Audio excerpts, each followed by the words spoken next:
Hey everyone, it's Joanna Knight. Welcome back today.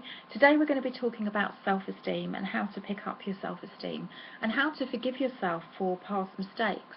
Now, if any of you have read my book, Return from the Void, and you can find it on Amazon, there's a lot in there about building yourself up towards success, getting through adversity, dealing with challenges and debt and divorce and various other things like that, and really changing your way of thinking. And a lot of this, the first chapter opens up with forgiving yourself for mistakes, because I think a lot of the time we tend to really kind of hold on to that internal dialogue, don't we? You know, about everything we got wrong in life. I mean, how crazy is that? You know, we're wasting energy, we're wasting our resources. It isn't serving us anyway. So why would we keep doing that? So the first piece of advice I would give anybody when you've made a mistake, when you've cocked up in life, when you feel regretful, when you feel guilty, when you feel bad, really bad about something, is just ask yourself, when you got up that morning, you know, or the night before you made the mistake, was it your intention? Was it your intention to hurt yourself? Was it your intention to hurt somebody else? Was it your intent to destroy somebody's life or to make yourself look silly or stupid? I would say no. Now, you know, in that intention, when you ask that really powerful question, it makes you realise that really, you know, most of us are decent people deep down, and we don't want to harm or hurt anybody, least of all ourselves. But are we willing to learn from that mistake? Are we willing to take down a few mental notes? Well, yes, we are. Otherwise, what's the point? So what you can do to raise that sense of self is to actually learn and recognise yourself, recognise your thoughts, recognise your thought processes, and what was behind your reasoning at the time.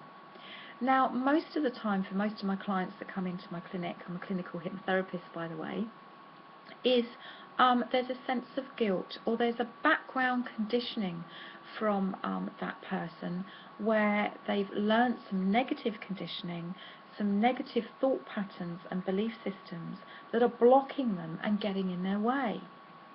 Now, these very destructive thought systems actually don't serve the person, and 99.9% of the time it comes down to some kind of fear. It's a fear of disapproval, a fear of getting something wrong, a fear of whatever. The trouble with that is sometimes we'll make a mistake because our intentions behind something are to please other people or to avoid something through fear of something.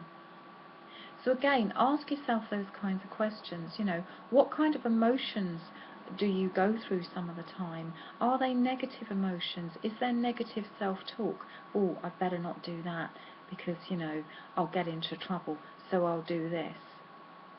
And then it all goes wrong. Well, there's a lesson, guys. There's a lesson in there somewhere, and it's up to you to try and figure it out, or you can get some help with a good, decent, reputable therapist. And there's lots of therapy registers that you can look on, the hypnotherapy register, the NCH, for instance. You can look on these registers and find out who's on there.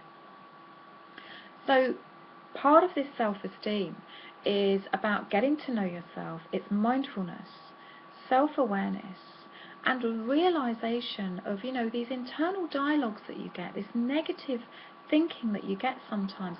Whose voice is it? Is it yours? Be honest with yourself. Is it yours? Or can you remember someone from the past that used to say the same dialogue to you? Is there a feeling from the past that feels very similar to how badly you're feeling now? Now, this isn't a blame game, because awareness is not about blame. People are only as good as the information that they've been given. Remember that. And nothing is guaranteed. So right now, if you're blaming your siblings or a school teacher or your parents, stop. Stop right there.